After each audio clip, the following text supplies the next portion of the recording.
tries to make the dodge roll to get away, and I roll a 1. So I rolled a 5 on the pickup roll to get the ball, which was pretty sweet, and needed a 4, rolled a 5, plus 1 for the pickup, minus 1 for the tackle zone, netted 5, successful pickup, and then I rolled a 1 to try to get away from that blocker and drop the ball immediately, which was my turnover. So now there's some thinking going on the dwarf side. I'm recentering the screen here to see what the dwarves are going to do. It's time to think. Tie ball game, 6 turns left on either side, and the ball has just changed hands 3 times in 3 turns. So the strategy now, as has been the strategy for most of the game, is to murder the lizard men. And so 2 skinks go down immediately.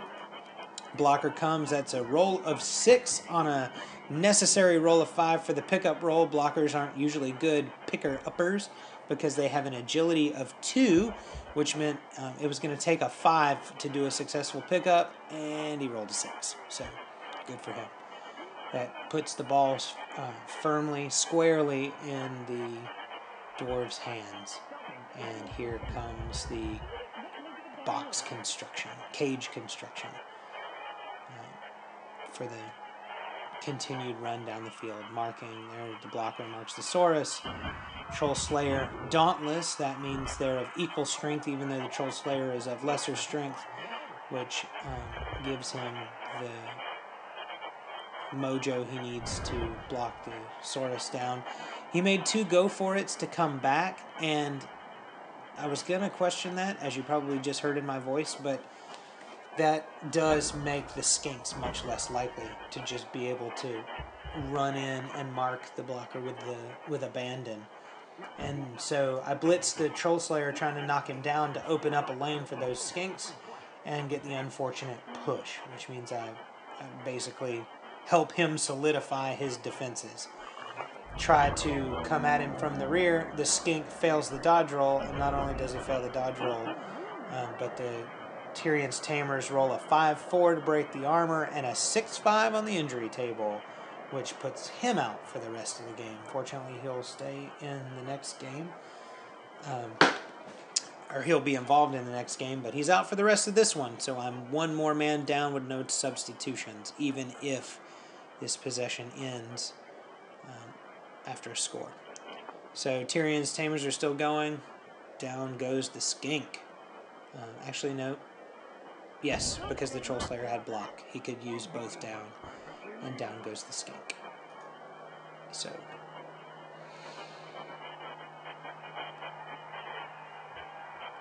I think that's all the trolls, or all the dwarves have. Oh, I didn't realize the blocker still had the run.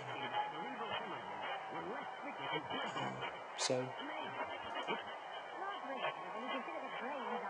or maybe I missed a turn. Oh yeah, I missed the fact that that skink that was trying to get away from the block in the backfield failed the dodge roll, and so that cost me my turn. This was actually the beginning of the dwarf's turn. I had a very early turnover, which meant that these lizard men just beyond midfield could not get up here to block this play. And so the dwarves get a free turn of advancement. And this is where the dwarf speed becomes a factor. Because with 1 free turn of advancement, he's still about 35 yards. 2, 3, 7, yep, 35, 40 yards from scoring. So marking the Saurus, keeping him out of the play. No surprise there. Considering a blitz with the blocker maybe on the Saurus, that would make sense, because that would knock the Saurus down potentially. Yep, and he decides to do it. Knock the Saurus down, and if he follows, it knocks the Saurus down and marks the skink. Let's see if he does that. Yep, smart move. So potentially trying to take 2 players out of the next play. And that's all the dwarves have for that turn. So let's see what the lizard men can make of it. 6 on the field, 3 on their faces. We're going to make the safe rolls first. No rolls necessary to get that skink there in front of the runner. Again, no rolls necessary if he decides to come in some. That was just all the run that skink had left. So that's 2 in the play. We got to start getting some up now. This one here by the Slayer, down towards the bottom of your screen, that is going to take a dodge roll. So that's not something I'm going to do at the beginning. This is probably going to be my blitz. If I know me, I'll try to blitz that blocker from the ground. If you're, just as an aside, if you're blitzing a player from the ground, like I just did then, because I guess I do know me, or I remember, you click on the player and hit the B key before you get up. That declares that player as your blitzer. You can then blitz, which is just coming up off the ground. And fortunately I got a defender down there knocking him down, and it still let me move.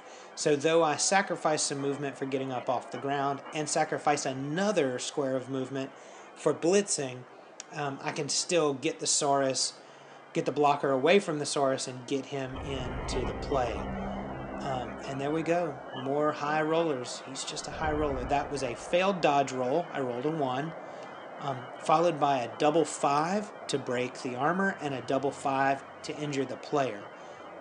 Again, badly hurt, no long-term effect, but what it means is that skink 2 is out for the rest of the game. So with no subs, I now have 5 left on the field. And since it's the Troll's turn, we'll speed this up. Trolls, I'm sorry. Since it's the Dwarves' turn, I see Troll Slayer, and I realize that's one who slays trolls. But I see Troll Slayer on the screen, and I want to call them the trolls. So the Dwarves are, again, trying to advance that box. The blocker decides to blitz my skink, and that will advance him down the field. Tackle, you see he just used the tackle ability.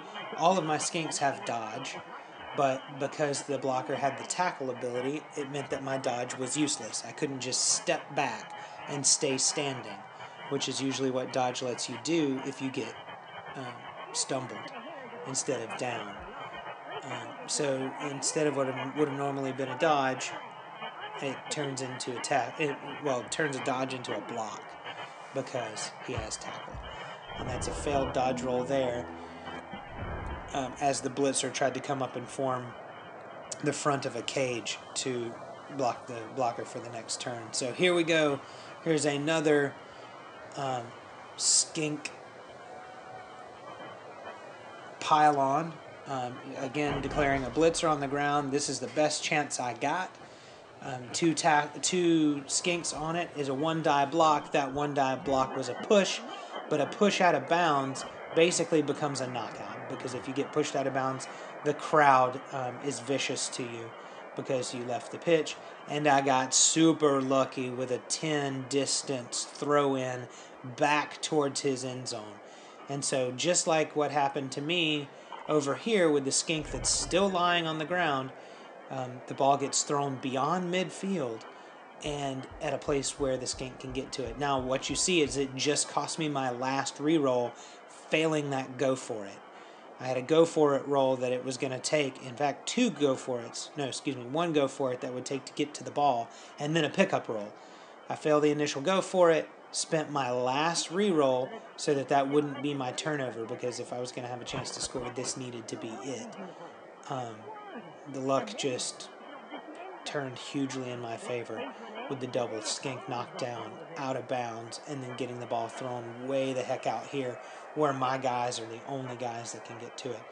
So spin the last reroll on the go for it, which I needed to pick up the ball or to get to the ball, and then I roll a 4 on the pickup roll, which would have also been a turnover had I failed the pickup.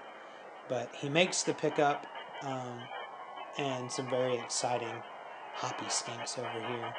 I think this inside skink, I try to dodge and run around to try to get him involved in the play. There's a lot of thinking going on. Yep, there's the dodge. There's a lot of thinking going on, and me clicking on his players to see who can get to him and where exactly I need to put my blockers to keep them pesky dwarves from getting to my skink. We'll speed this up because basically what's happening now is him trying, I believe I did, yeah, that skink dodged away too. What's going to go on is the dwarves are going to try to run up as far and as fast as they can. That wasn't the go for it. There's a blitz, defender down,